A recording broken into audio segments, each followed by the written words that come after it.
ministre, avec deux intervenants, Stéphane Buffetot, que vous connaissez sans doute au moins de nom, qui est ancien député européen, élu local dans plusieurs endroits et à plusieurs niveaux, et très bon connaisseur des institutions européennes, j'allais dire pour son plus grand malheur, qui donc vient nous parler de la complicité, de la complaisance des élites françaises avec le communisme. Et juste après, Didier Rochard qui va nous parler du deux poids deux mesures entre nazisme et communisme. Stéphane, vous avez la parole. Merci Guillaume.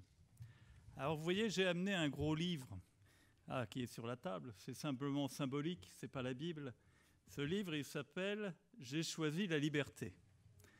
Vous connaissez tous ce livre de Kravchenko, mais pour moi, c'est le symbole de la complicité du monde intellectuel français avec le communisme. Vous savez, Kravchenko avait dénoncé les crimes de Staline et il s'est retrouvé dans les tribunaux, attrait par les lettres françaises, donc qui était effectivement un journal communiste, qu'il l'avait attrait et voulait le faire condamner pour calomnie, qui est quelque chose d'assez symbolique. Alors, vous me permettrez pour commencer un petit florilège de citations, mais de citations qui datent les premières que je vais vous citer beaucoup d'intellectuels français ou d'hommes politiques français. Et là, ça date de la mort de Staline. Alors, je commence par la première. Nous nous efforcerons, suivant la trace du meilleur stalinien français, Maurice Thorez, d'être dignes, nous aussi, du beau titre de stalinien. C'est bien. Alors ça, c'est Jacques Duclos, le 6 mars 1953. Alors vous me direz, c'est normal, il était secrétaire général par intérim du Parti communiste français. Dans la même veine, on a « Les déshérités savent que Staline fut avant tout un humain parmi les meilleurs et les plus grands de tous les temps ». Ça, c'est Marcel Cachin, qui était le rédacteur en chef de l'Humanité, à la même époque. Que les communistes disent ça au moment de la mort de Staline, bon, ça paraît normal. Avec le recul, on trouve ça quand même assez sidérant. Mais alors maintenant, je vais vous citer d'autres personnages. Monsieur Edgar Faure. Edgar Faure, c'est les grands personnages de la 4e République. Parmi les grands dictateurs du monde moderne, Staline paraissait être le seul à avoir résisté au péril de la griserie, de la mégalomanie ou de l'hystérie. Il paraît certain que Staline frappait ses interlocuteurs par ses qualités spéciales de sang-froid, de tranquillité, de simplicité et d'aisance, comparables, nous a-t-on dit, typiquement à celles d'un propriétaire rural dirigeant son exploitation. Alors ça, c'est M. Edgar Faure dans Le Monde, le 5 mars 1953. D'ailleurs, les koulaks subsistants apprécieront la comparaison avec le propriétaire rural. Mais Jean-Jacques Servan-Schreiber, qui fut aussi une des grandes références du centrisme éclairé de ces années-là, n'est-ce pas? Eh bien, Jean-Jacques Servan-Schreiber dit « Le legs essentiel de Staline n'est, semble-t-il pas, ni l'expansion géographique de l'Empire russe en Europe, ni l'extension de l'idéologie politique à l'extérieur, mais surtout le prodigieux potentiel économique que constitue la puissance industrielle soviétique. Des analyses détaillées faites récemment par la commission de l'ONU à Genève, la commission économique de l'ONU à Genève. Soit en passant, l'ONU était déjà aussi pertinent à cette époque-là qu'aujourd'hui. Des analyses détaillées, donc, faites par la commission économique de l'ONU de Genève, on peut conclure que le niveau de vie de l'URSS devrait, entre 1955 et 1960, atteindre et dépasser le niveau de vie français. Bon, alors tout ça est quand même assez sidérant. C'est sidérant, mais on peut se dire, bon, c'est en 1953, il y a la mémoire des 26 millions de Russes qui sont morts pendant la guerre contre l'Allemagne nazie. Et dans cette ambiance-là, peut-être que les gens ont pu se laisser abuser. Le problème, c'est que cet aveuglement de, entre guillemets, l'intelligentsia française, il a duré. Il a duré et il dure encore. Mais rappelez-vous, quand Pol Pot a pris Phnom Penh, Le Monde avait titré en première page « Phnom Penh libéré ». Et Jean Lacouture, là encore, une grande figure des intellectuels français, Jean Lacouture, dans le Nouvel Observateur, avait écrit « Ainsi, le Cambodge entre-t-il au son des roquettes et des canons dans l'ère du socialisme. Il ne leur incombe plus que d'instaurer le régime pur et dur qui peuple leurs rêves. » Voilà. Un rêve à 2 millions de morts. C'est quand même très particulier. Et nous sommes en 1975. C'est-à-dire que Staline est mort depuis 22 ans et tous les crimes communistes sont quand même extrêmement connus. Et il y avait eu la répression par Khrouchtchev de la Hongrie. On oublie toujours, n'est-ce pas, c'est 56, au moment de l'opération de Suez. Enfin, la répression de Khrouchtchev en Hongrie, c'est 200 000 morts.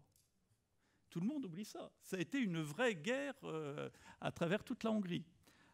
Et puis, il y avait eu le printemps de ce qu'on avait appelé le printemps de Prague, qui avait été lui aussi écrasé dans l'œuf en 1967. Et donc, non, l'intello français, il ressemble beaucoup, vous savez, aux 3 petits singes chinois qui se bouchent les oreilles, qui se bouchent les yeux et qui se bouchent la bouche, qui ne veulent ni voir, ni entendre, ni parler.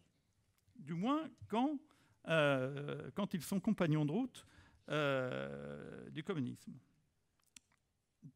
Aujourd'hui encore, si vous voulez dénoncer les crimes communistes, vous êtes très rapidement soupçonné d'être un néo-fasciste. Et il y a l'écrivain d'origine russe, Andreï Malkin, a écrit une chose qui est tout à fait vraie.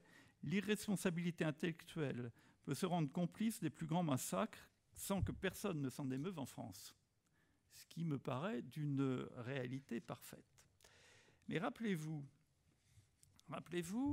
après même la chute du communisme en Europe, après 89, rappelez-vous de l'indignation ou de l'omerta qui a accompagné la publication du livre noir du communisme de Stéphane Courtois. Chose extraordinaire. Rappelez-vous, en 2007, le livre de Courtois, il est de 97.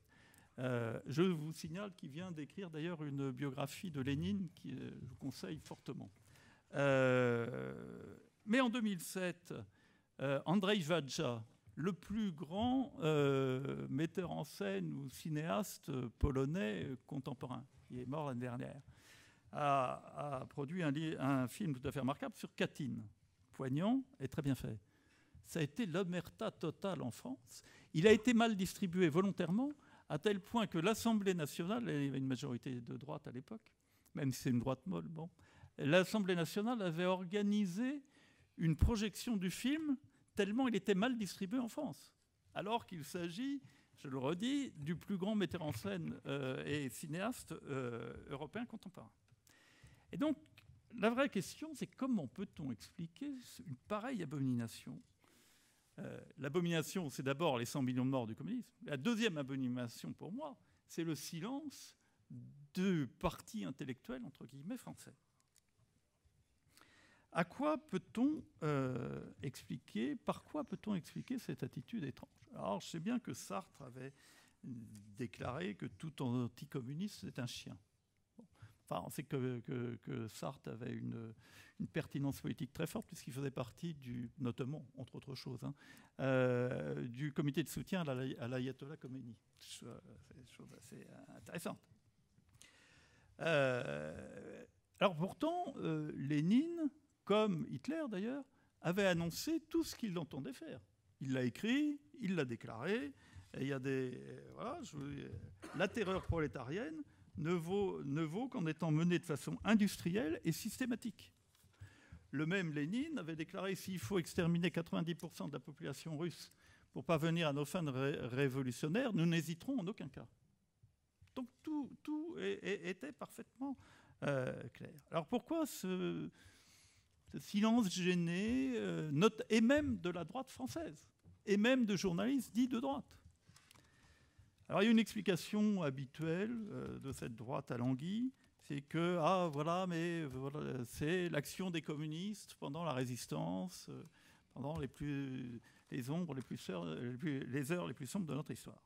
Bon, alors, chacun sait que les communistes ne sont entrés dans la danse, si je puis dire, à partir de 1941, à partir de l'opération Barbarossa. Quant au slogan du parti des 75 000 fusillés, les historiens les plus sérieux indiquent qu'il y a eu, pendant l'occupation, 4 500 fusillés, dont, il est vrai, 2 500 communistes. Mais cette explication-là, qui peut-être pouvait être pertinente au lendemain de la guerre, ne l'est plus aujourd'hui. Moi, je vois dans cette complaisance la raison de cette complaisance ailleurs. Le mythe fondateur de la République française, c'est la Révolution française. Or, celle-ci est la matrice de toutes les révolutions modernes. Et Lénine y a fait souvent référence. En 1905, lors du 3e congrès du Parti ouvrier social-démocrate, il avait déclaré « Si nous nous emparions de Pétersbourg et guillotinions Nicolas, nous devrions faire face à plusieurs Vendées. » Marx s'en rendait parfaitement compte lorsqu'en 1848, il évoquait les Jacobins. La terreur de 1793 n'est que le procédé plébéien pour en finir avec l'absolutisme et la contre-révolution. Si la révolution arrive à une victoire décisive, continue Lénine, nous réglerons son compte au tsarisme à la manière jacobine, ou si vous préférez, à la plébéienne.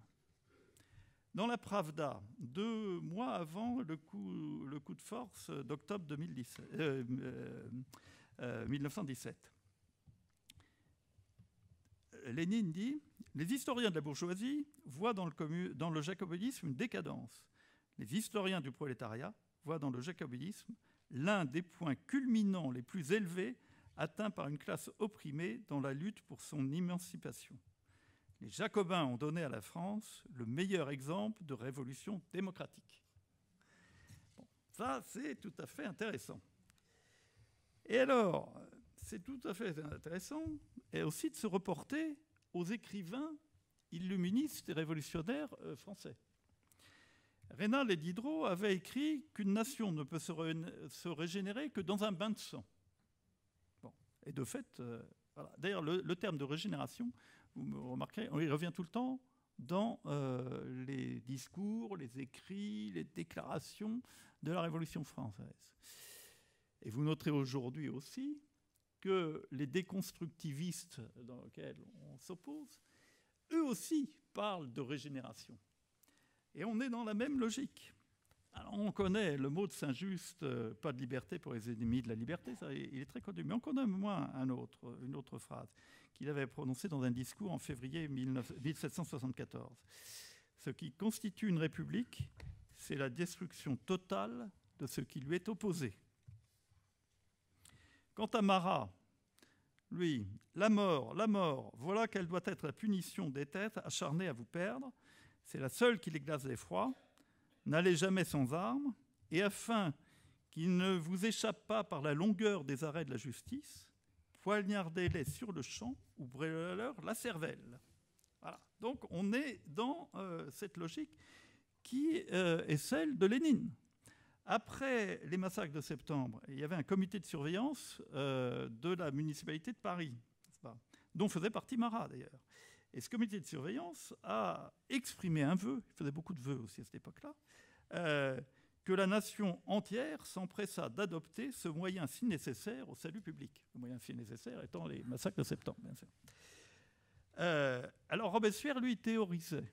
C'est intéressant de lire Robespierre, parce qu'on retrouve complètement Lénine, et on retrouve aussi les idéologies contemporaines.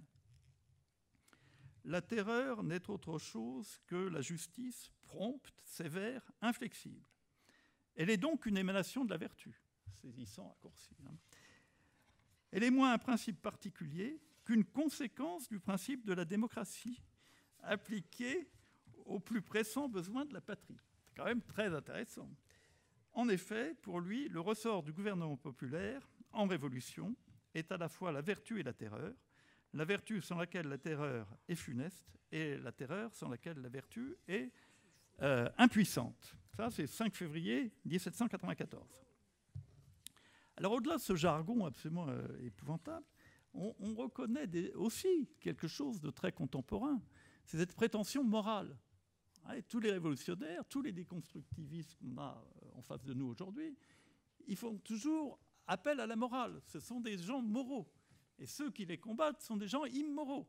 C'est toujours pour la défense de l'opprimé, de la femme opprimée, de l'homosexuel opprimé, et ainsi de suite, de l'émigré opprimé. Et donc, il se part du manteau de la vertu et de la morale. Et donc, si on s'oppose à eux, qui sont par définition l'émanation de la morale, c'est donc que nous sommes immoraux et que leurs adversaires sont immoraux. Donc les gens immoraux, on les combat et au besoin d'ailleurs, on les élimine. Alors au besoin, on les élimine, on dit « Ah, mais vous allez loin quand même, vous êtes excessif, etc. » Pas du tout. Le journal actuel, je ne sais pas si vous venez de ce journal qui existait dans les années 70, avait interviewé Jean-Paul Sartre en février 1973. Et donc le journaliste lui dit « Restez-vous personnellement partisan de la peine de mort politique ?» Réponse de Sartre « Oui. Dans un pays révolutionnaire où la bourgeoisie aurait été chassée du pouvoir, les bourgeois qui fomenteraient une émeute ou un complot mériteraient la peine de mort. Non que j'aurais la moindre colère contre eux. Il est naturel que les réactionnaires agissent dans leur propre intérêt. Mais un régime révolutionnaire doit se débarrasser d'un certain nombre d'individus qui le menacent, et je ne vois pas là d'autre moyen que la mort. On peut toujours sortir d'une prison. Les révolutionnaires de 1793 n'ont probablement pas assez tué et ainsi inconsciemment servi le retour à l'ordre. Bon, voilà Sartre. Donc ce personnage qui était le symbole du parti intellectuel français dit les choses de la façon la plus claire. Et donc je pense que la mansuétude de ce qu'on appelle donc ce parti intellectuel français à l'égard de Lénine et de ses successeurs, c'est tout simplement que si l'on condamne la révolution bolchevique, d'une certaine façon, on condamne la Révolution française. Et si on condamne la Révolution française, on détruit le mythe fondateur de la République française. Et ça, c'est la ligne jaune. C'est ce qu'on ne peut pas passer. Et c'est pour ça que les hommes politiques, y compris de droite d'Otrodol, n'osent pas le faire. Parce qu'ils savent bien qu'en condamnant la révolution bolchevique, et finalement, par contre-coup, c'est la Révolution française qu'on condamne. D'ailleurs, je reviens un peu sur Lénine. Quand il a pris le pouvoir, d'abord, il a commencé par faire exécuter 70 000 otages qui étaient dans les prisons en Russie. Et puis, il a publié un décret de terreur rouge le 5 septembre 1918. Alors, terreur rouge, c'était en hommage à la terreur jacobine. Hein, c'était pas pour rien. Et dans ce décret de terreur rouge, il est dit qu'on doit se protéger des ennemis de la Révolution, je reprends les termes mêmes, hein, en les isolant dans des camps de concentration. C'est le terme.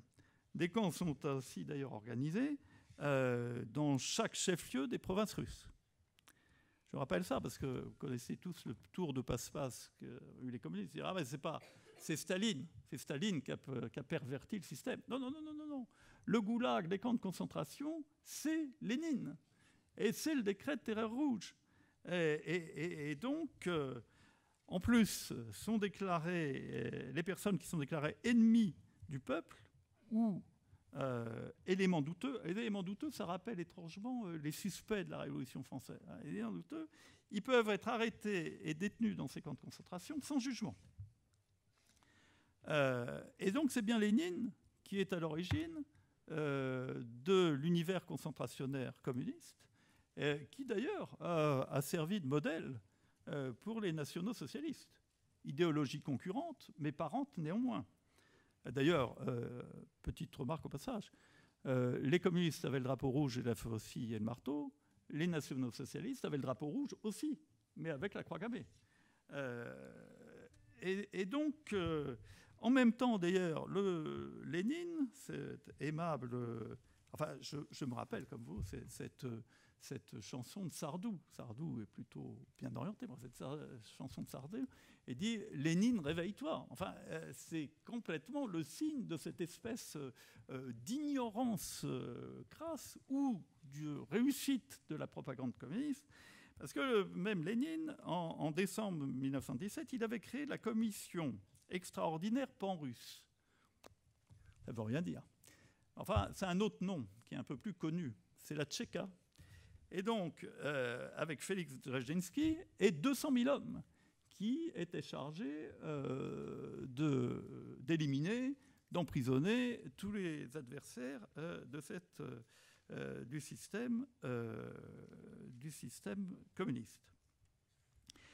Et donc, l'inspiration de Lénine, c'est évidemment, il le dit, il le revendique tout le temps d'ailleurs, la période jacobine de la Révolution française.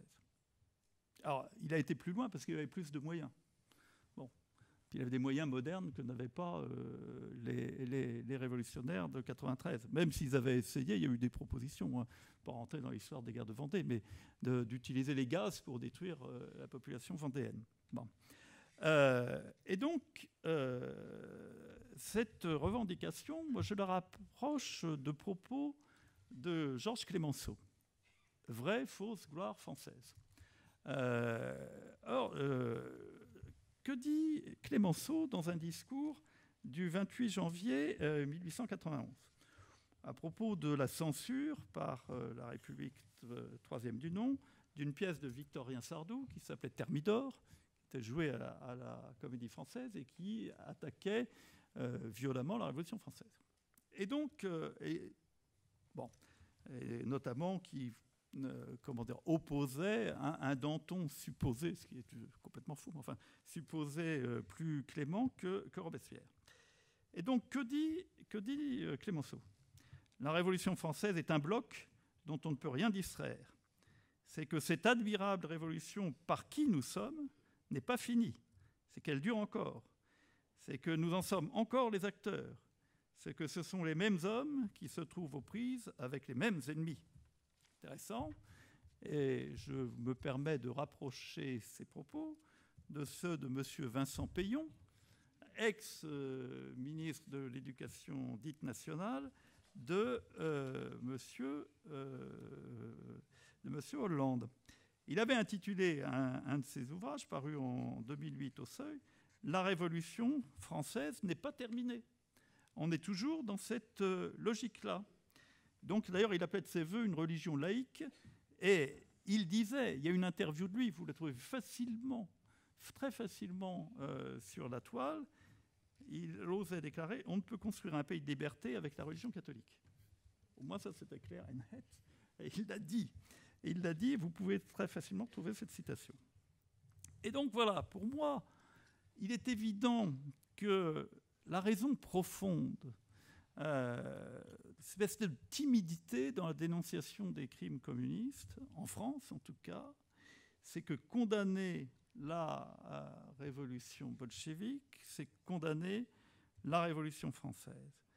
La Révolution française, c'est un bloc, c'est le mythe fondateur, et donc condamner la fille de la Révolution française, qui se revendique des mêmes principes d'action, en tout cas, c'est condamner la mère aussi.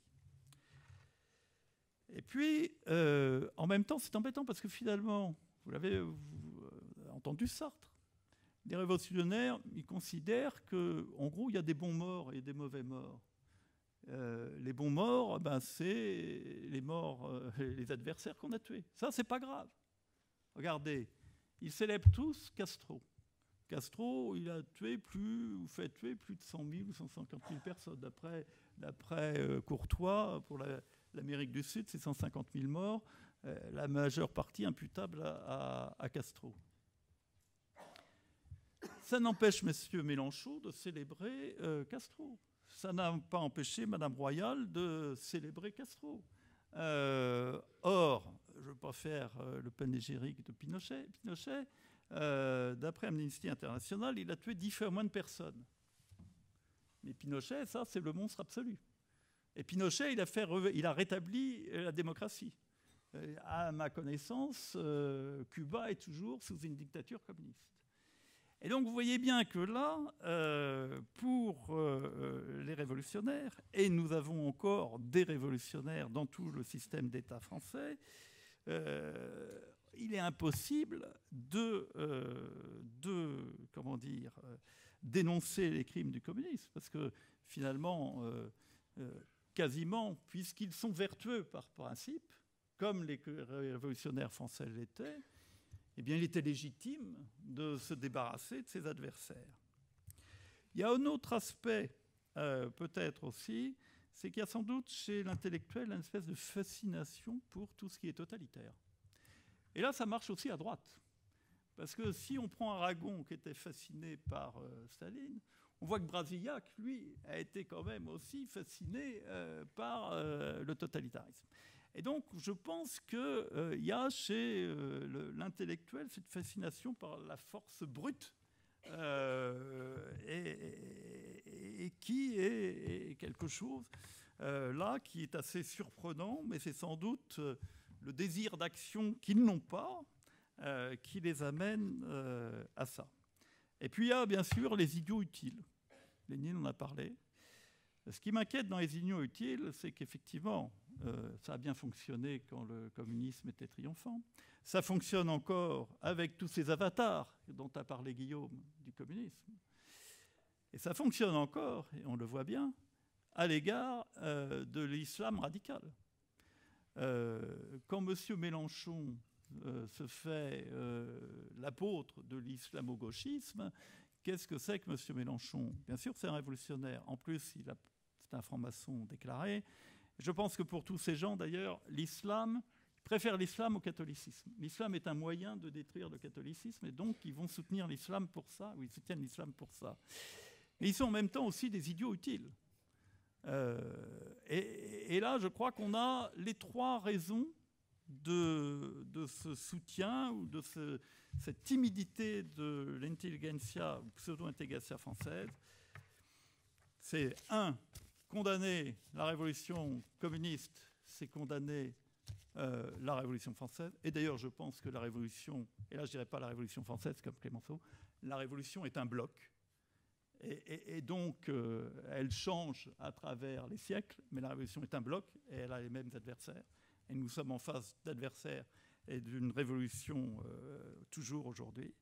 Deuxièmement, on a aussi le phénomène de l'idiot utile que les révolutionnaires savent très bien utiliser et qu'ils utilisent aujourd'hui à plein, y compris dans les tentatives déconstructivistes et y compris dans l'islamo-gauchisme. Merci.